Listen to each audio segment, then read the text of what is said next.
আগামীতে ইনশাল্লাহ ধানের শীষ এবং শাপলাকলির হাড্ডাহাড্ডি লড়াই হবে। বেগুন, খাটকলা এগুলো বাদ দিয়েছে এবং নতুন কিছু প্রতীক তারা অন্তর্ভুক্ত করেছে। আমরা একটি স্বাধীন ইসি প্রতিষ্ঠার জন্য দীর্ঘদিন লড়াই করে যাচ্ছি। এর মধ্যেই আপনারা জেনেছেন যে ইসির যে তালিকা লিস্টগুলো রয়েছে, যে প্রতীকগুলো নির্ধারণ করে থাকে তারা, সেটা সংশোধনের জন্য আমরা ফাইট করে যাচ্ছি। এখানে অযাচিত কিছু প্রতীক তারা আগে অ্যানলিস্ট করেছিল, ইতিমধ্যেই তারা বেগুন, খাটকলা এগুলো বাদ দিয়েছে এবং নতুন কিছু প্রতীক তারা অন্তর্ভুক্ত করেছে।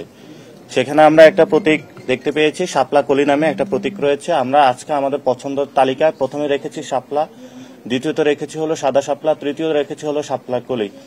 অর্থাৎ আমাদের প্রার্থিত প্রতীকের মধ্যে যদি কোনো অন্য দল আবার এটার জন্য আবেদন করে তাহলে শাপলাকলি নিয়ে একটা সিমিলারিটিস তৈরি হবে। সেজন্য হলো আমরা এটা আবেদনের মধ্যে আজকে দিয়ে রেখেছি। তবে আমাদের পছন্দের প্রথম জায়গাটা আমরা রেখেছি শাপলা, দ্বিতীয় রেখেছি সাদা শাপলা, তৃতীয় রেখেছি শাপলাকলি।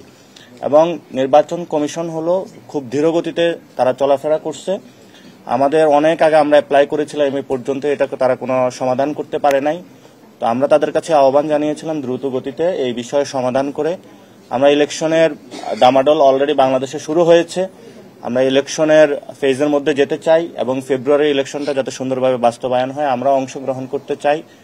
সেই জায়গাতে জাতীয় যে স্বার্থ রয়েছে, ওভারঅল রাজনীতির যে পরিস্থিতি রয়েছে দেশবাসীর মধ্যে, আমরা শাপলাকলি নিয়েও কিছু পজিটিভ সাড়া পেয়েছি এবং এটা শাপলায় ছিল, শাপলার চেয়ে আরো এক ধাপ এগিয়ে হলো শাপলাকলি।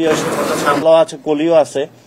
তো সেই জায়গাতে নির্বাচন কমিশন আমরা যতটুকু চিন্তা করেছি তারা এক ধাপ একটু বেড়ে চিন্তা করে সেখানে কলি, শাপলা এবং কলি অন্তর্ভুক্তি করেছে। নায়াসিনামাইড ও স্যালিসাইলিক সমৃদ্ধ লিলি ফেস ওয়াশ যা ফেসের ডেড স্কিন সেল দূর করে দেয় দ্বিগুণ ফাস্টার ব্রাইটেনিং। তো আমরা এটা পজিটিভলি নিয়েছি এবং তাদেরকে আমরা আহ্বান জানিয়েছি যে দ্রুত গতিতে যাতে এনসিপির যে নিবন্ধন প্রক্রিয়া এটা সম্পূর্ণ করে আমরা যাতে আমাদের মাঠে প্রতীক নিয়ে যেতে পারি সেই বিষয়ে সুরাহা সমাধানের করার জন্য।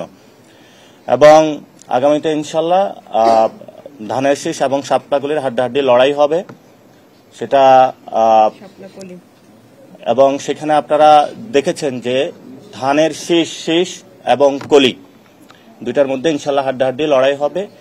এবং বাংলাদেশকে যে বহুদলীয় গণতন্ত্র থেকে বের করে, যেটা 72 সালের পরে হয়েছিল, বাকশাল কায়েম করা হয়েছিল, বর্তমানে বহুদলীয় গণতন্ত্রের বিপরীতে গিয়ে বাংলাদেশে একটি দল একদলীয় গণতন্ত্রের নামে একদলীয় শাসন ব্যবস্থা করার প্রচেষ্টা চালাচ্ছে।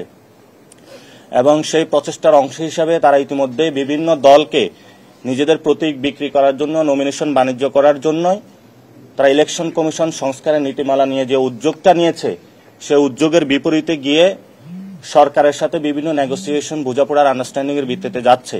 সেখানে আমরা নির্বাচন কমিশনকে বলছি, নির্বাচন যে কোনো দলের নির্বাচন প্রতীক কোনো নমিনেশন বাণিজ্যের প্রতীক হতে পারে না। কেউ টাকা পয়সা দিয়ে বিভিন্ন দল নিজেদের পকেটস্থ করার জন্য এই ধরনের বাংলাদেশে গণতন্ত্র বিরোধী কাজকর্ম থেকে সরে আসার জন্য যে সংস্কারের একটা কার্যক্রম এসেছে এটাতে স্ট্রিক্ট থাকার জন্য আমরা নির্বাচন কমিশনকে আহ্বান জানিয়েছি।